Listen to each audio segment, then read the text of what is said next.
En la desesperación, César, mucha gente entiende que la solución a esto es tener más policía, aumentarle los sueldos a los policías y responsabilizar más a la policía de cuidar las calles, etcétera. ¿Tú crees que eso es una solución? No, eso yo no niego que sea un paliativo. Obviamente los policías deben estar más especializados, debe haber una mayor organización institucional, debe haber una educación incluso del policía con respecto al delito.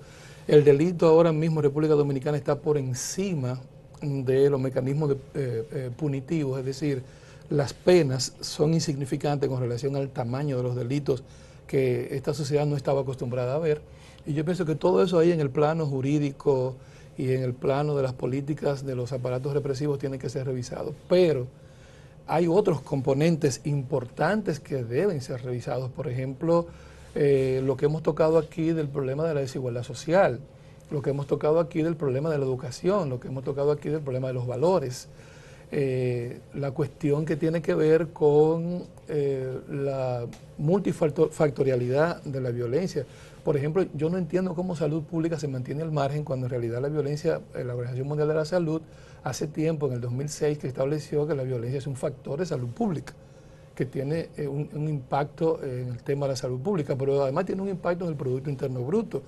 Una familia donde se asesinan al padre, pues implica una mayor responsabilidad para el gobierno de los hijos y la viuda.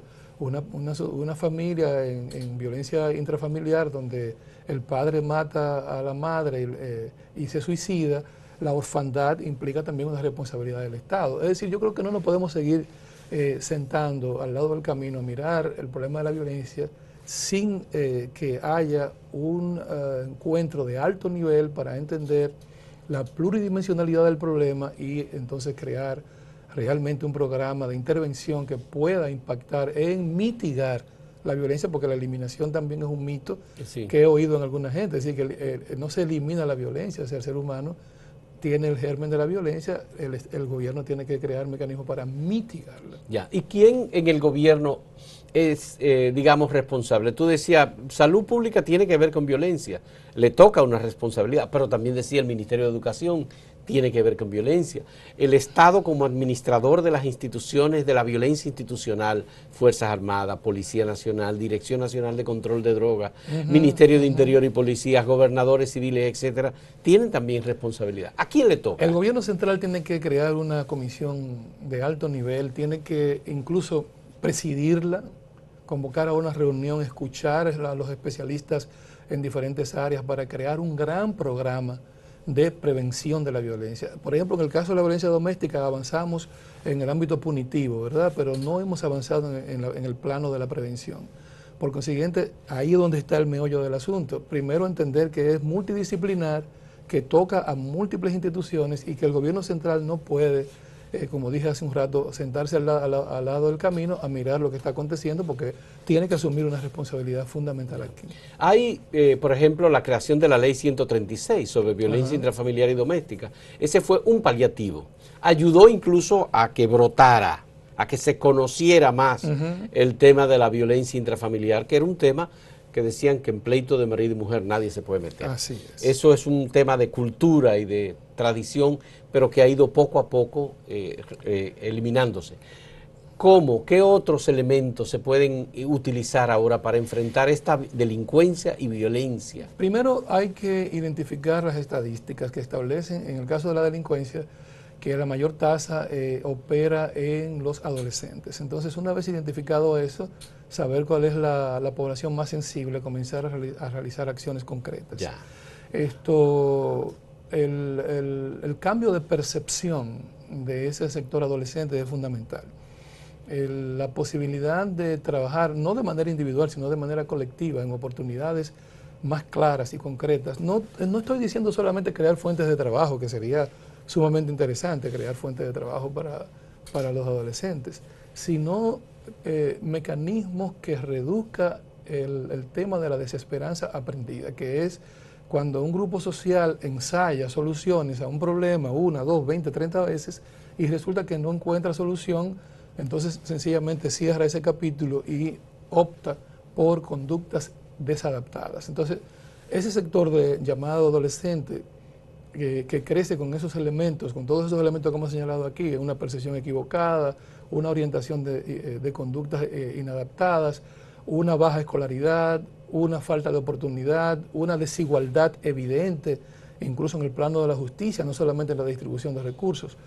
Requiere de, primero, esos problemas macro resolverlos. Luego, en micro, a nivel de los barrios, yo propuse una vez, porque yo vengo preocupado por el tema desde hace tiempo, los módulos de asistencia multidisciplinaria, que no le costaría nada al Estado, porque era un psicólogo que iba a reclutar a estudiantes de término para que recibiese de pasantía en trabajo de orientación, en trabajo de interacción con los clubes, con las juntas de vecinos, con la iglesia, para volver otra vez a crear esos grupos sanos en los barrios, que jugó un papel muy importante en la década de los 70. Y el tema de las expectativas, porque, por ejemplo, los medios de comunicación, el tema de la socialización, las redes sociales, el teléfono móvil inteligente, todo esto crea en estos jóvenes de los barrios y los jóvenes de clase media también, unas expectativas que en algunos se cumplen, pero en otros no se puede cumplir.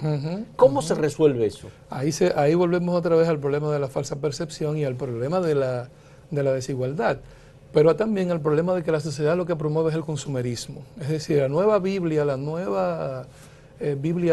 nosotros es la publicidad y el Padre Nuestro es el consumo.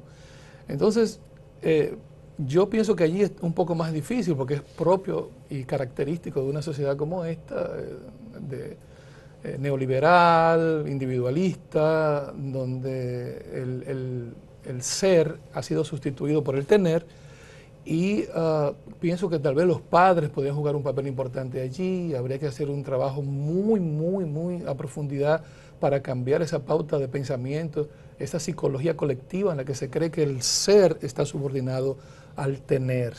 Fíjate que en el caso tú dices de los aparatos inteligentes, yo les digo a mis estudiantes que hemos cambiado al smart guy, al sujeto inteligente, por el smartphone. Hemos transferido la inteligencia al aparato. Pero tanto así que compramos un aparato en 60,000 pesos hoy, sabiendo que en 15 días va a costar 5,000 pesos.